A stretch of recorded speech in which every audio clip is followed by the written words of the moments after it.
नमस्कार, मैं इंजीनियर कुमार ओझा भगवती प्रसाद ओझा intermediate college से हिंदी विषय को लेकर के आपके सामने उपस्थित हुआ हूँ।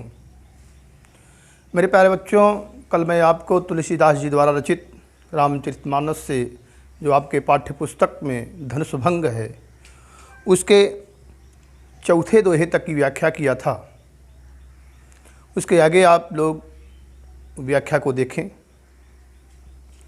तुलसीदास जी ने बड़ा अद्भुत साम्य स्थापित किया है। रूपक अलंकार अपने चौपाइयों में बड़े अनूठे ढंग से भरा है। कह रहे हैं कि जिस समय भगवान राम जनक के स्वयंवर में पहुँचे हैं, वहाँ पर सीता जी जो है राम जी को निहार रही हैं और देख रही हैं और अपने उस समय की स्थिति को समझ रही हैं, तो उनकी आंखों में आंसू आ जा रहा है, उनकी शरीर पुलकित हो जा रही है कि देखी देखी रघुवीर तन सुरमनाव धर धीर। देखी देखी रघुवीर तन, तन मन शरीर, किसके शरीर? रघुवीर की शरीर को, राम जी के शरीर को देख करके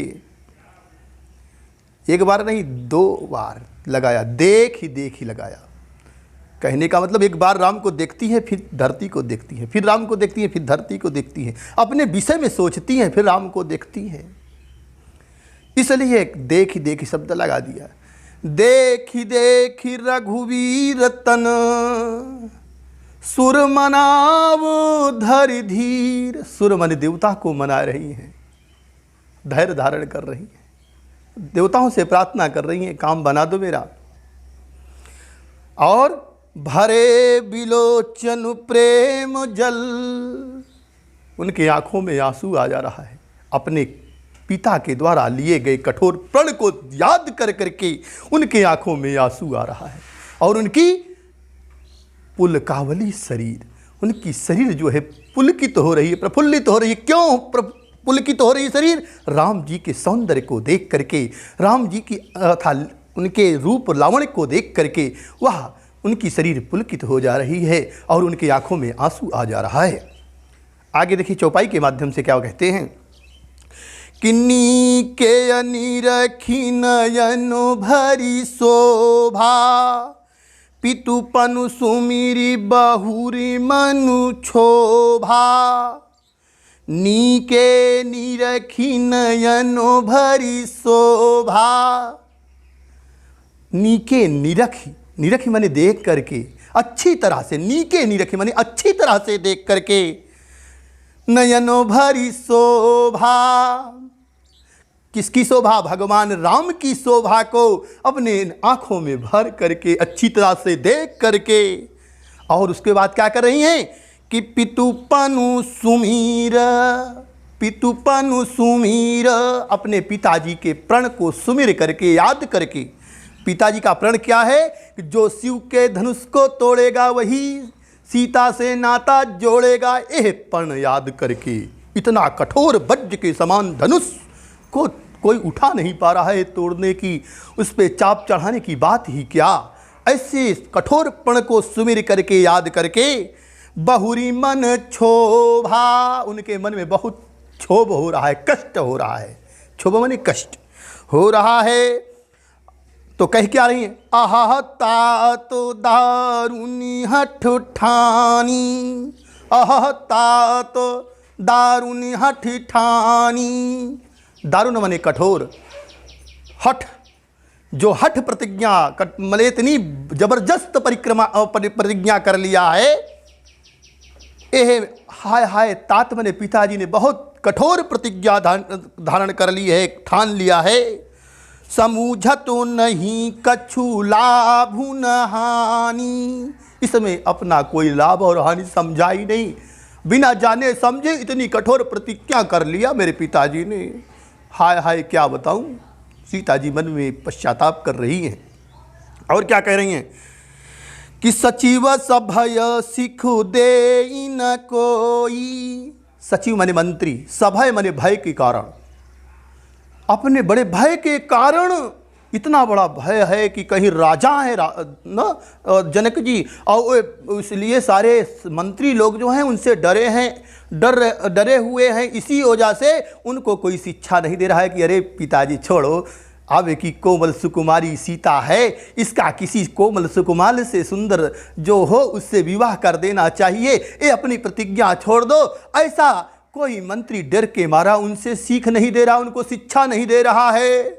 इसलिए कहा कि सचिव सभय सिख दे न कोई, बुध समाज बड़ अनुचित होई।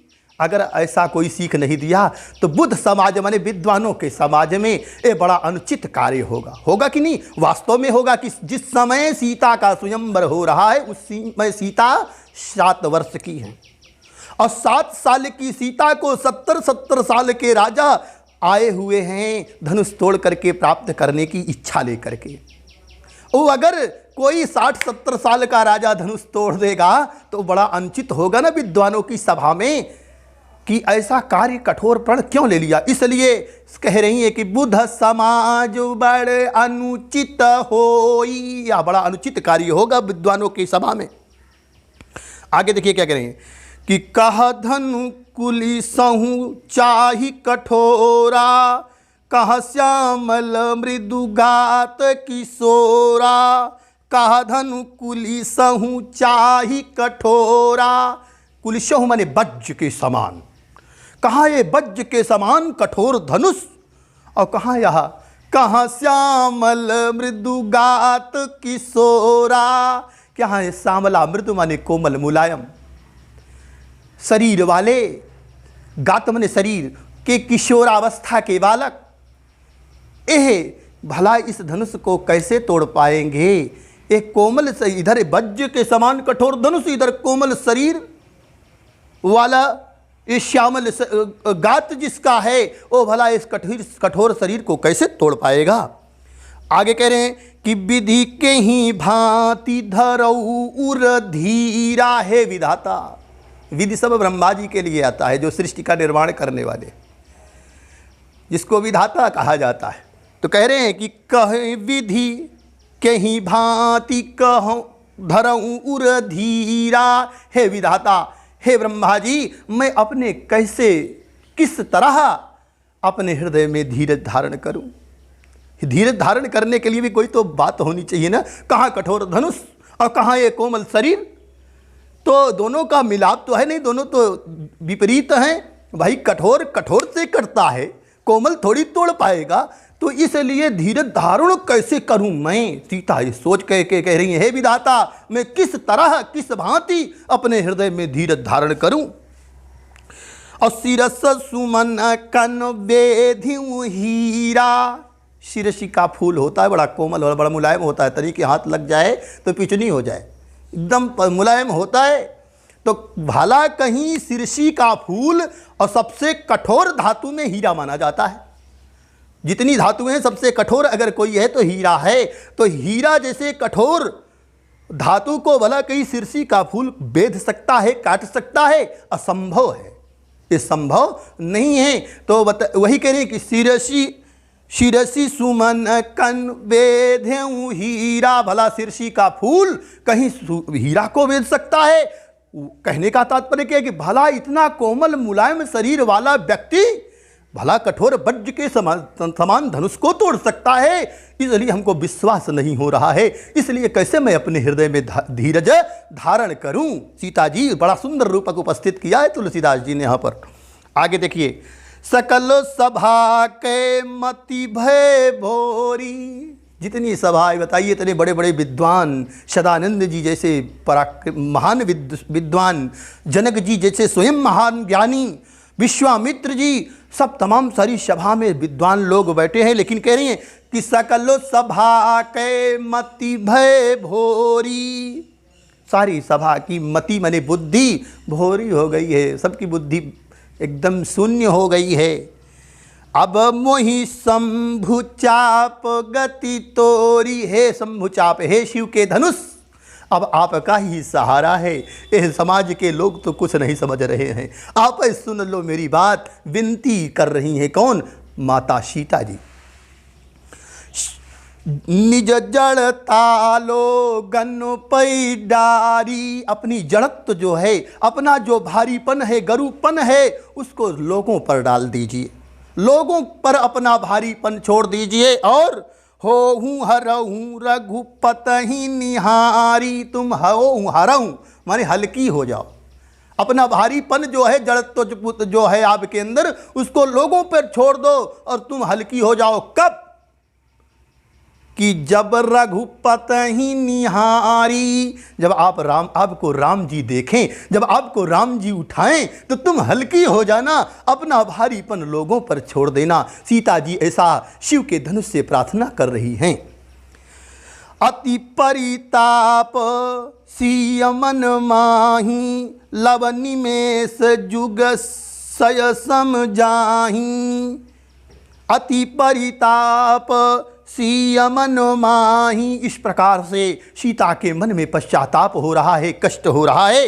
और बता रहे हैं कि इस समय इसका पश्चाताप करते हुए सीता को लव निमेष, एक लव, एक क्षण के बराबर, क्षण से भी छोटा लव होता है, जुग सम नाही, बता रहे हैं कि वह उस समय एक क्षण भी जो है सीता को एक युग के बराबर लग रहा है।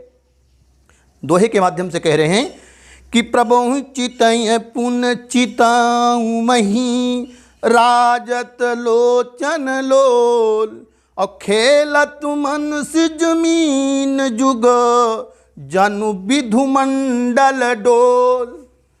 प्रभु चितई पुनि चिताऊं मही, सीता जी एक बार राम जी को देखती हैं और उसके बाद चित ही मही, मही माने धरती को देती, अपनी माता को देती हैं, देखती हैं, धरती से उत्पन्न हुई ना सीता, तो एक बार राम को निहार रही हैं, एक बार माँ को निहार रही हैं। कि गजब मेरे सामने स्थिति आ गई कि कहाँ से विधाता बना दिया ऐसी स्थिति।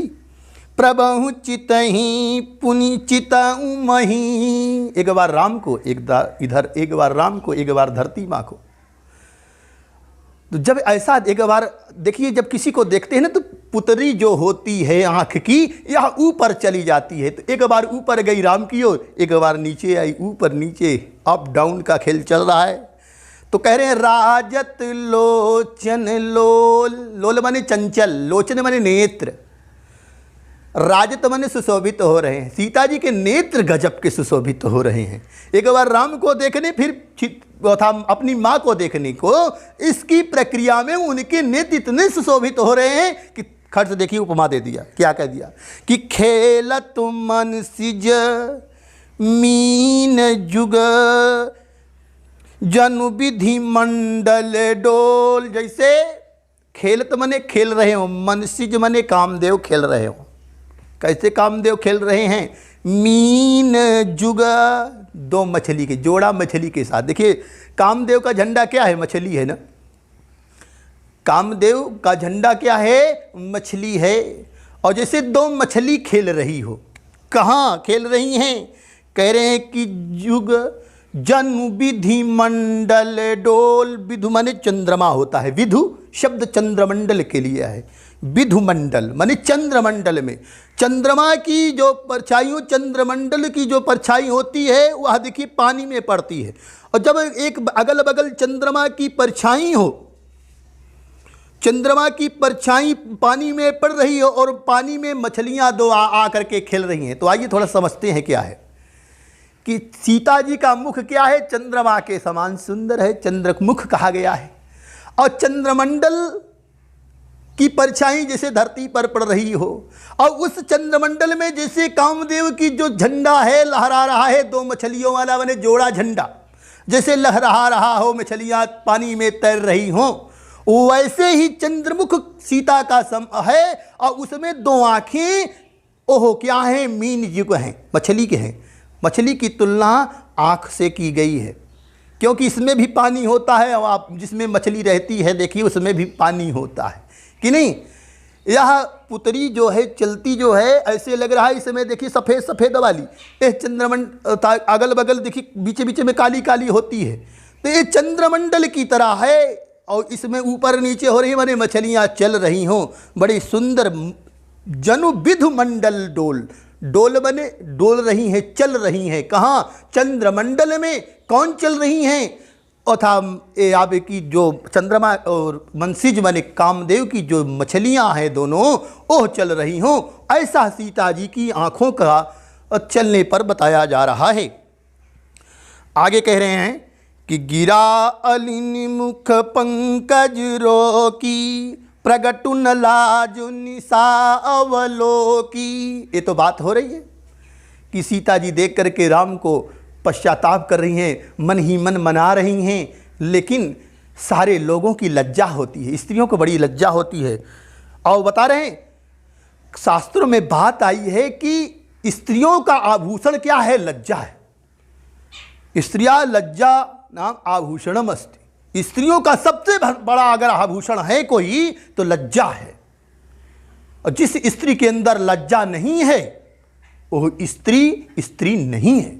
इस अति आवश्यक है लज्जा का होना। यहाँ तक तो कहा गया है कि बिना था असंतुष्टा दुजानष्टा और संतुष्टाच क्षत्रिया और लज्जा नष्टाच स्त्री। अगर स्त्री की लज्जा नष्ट हो गई तो वह बेकार हो गई। तो मन ही मन मना रही हैं कि मुझको राम से विवाह मेरा हो जाए, राम जी के गले में जयमाला मैं डाल दूं। मन अमन मना रही, लेकिन कह नहीं पा रही है सीता जी। इसलिए कहा गिरा अनिल मुख पंकज रोकी। गिरा माने बाणी, मुख से नहीं निकल पा रही, उसको रोक ले रही हैं। कैसे रोक पा रही हैं? जैसे गिरा अनिल मुख पंकज रोकी। बड़ा गजब अद्भुत समन्वय जा रहा है, आप ध्यान से समझिएगा थोड़ा से। गिरा अलिन मुख पंकज रोकी। गिरा माने बाणी, अलिन माने भौरा, भमरी जो होती है उसको अलिन शब्द कहा गया है। और पंकज माने होता है कमल, मुख माने मुख। रोक लिया, मुख से बाणी को रोक लिया। कैसे रोक लिया? जैसे कमल का फूल भंवरे को रोक लेता है अपने पास। तो गिरा अलिन मुख पंकज रोकी। प्रगटुन लाजु निशा अवलोकी। अपनी लज्जा के कारण अपनी बात को प्रकट नहीं कर पाई निशा रूपी रात्रि को देखकर। अब देखिए पंकज कब रोक लेता है, अब प्रकटित नहीं होता, जाने नहीं देता है भंवरे को, जब रात होती है। रात में देखिए पंकज जो होता है, कमल जो होता है, बंद हो जाता है और भंवरा भी उसी में बंद हो जाता है, निकल नहीं पाता है। तो लज्जा के कारण मुख रूपी कमल, जो कमल रूपी मुख है सीता जी का, उस पे मुख आवाज जो उनकी बाणी है, जैसे भौरा नहीं उड़ पाता है, प्रकट नहीं हो पाता है उसके बाहर, वैसे उनके मुख से, सीता जी के मुख से लज्जा के कारण कोई बात प्रकट नहीं हो पा रही है। लोचन जल रहा लोचन कोना, जैसे परम कृपन कर सोना। उनके आंखों में आंसू एक कोने छुपा है। कैसे छुपा है? जैसे कंजूस का पैसा नहीं निकलता। जैसे परम कृपन कर सोना। कृपन माने कंजूस। जैसे कंजूस का सोना कभी नहीं खाली होता है, वैसे ही सीता जी के आंखों में आंसू तो भरा हुआ है, लेकिन गिर नहीं रहा है। अब भाई गिरने लगे, लोग पूछने लगे कि काहे गिर रहा है, भाई क्यों रो रही हो सीता, क्या बात है, कैसा कष्ट है। लेकिन अब इसी डर के मारे कभी लोग पूछने लगेंगे, इसलिए सीता जी आँखों में ही अपने अस्त्र को छिपा रखी हैं, उसको प्रकट नहीं कर रही हैं। जैसे चाहे जितनी मुसीबत आ जाए, कंजूस अपने द्रव्य को खर्च नहीं करते हैं। आज यहीं पर हम आप अपनी वाणी को विराम देते हैं। आप लोग अर्थ लगाते रहिए, जहाँ न समझ में आएगा बताइएगा, फिर से आपको बताया जाएगा। धन्यवाद, धन्यवाद।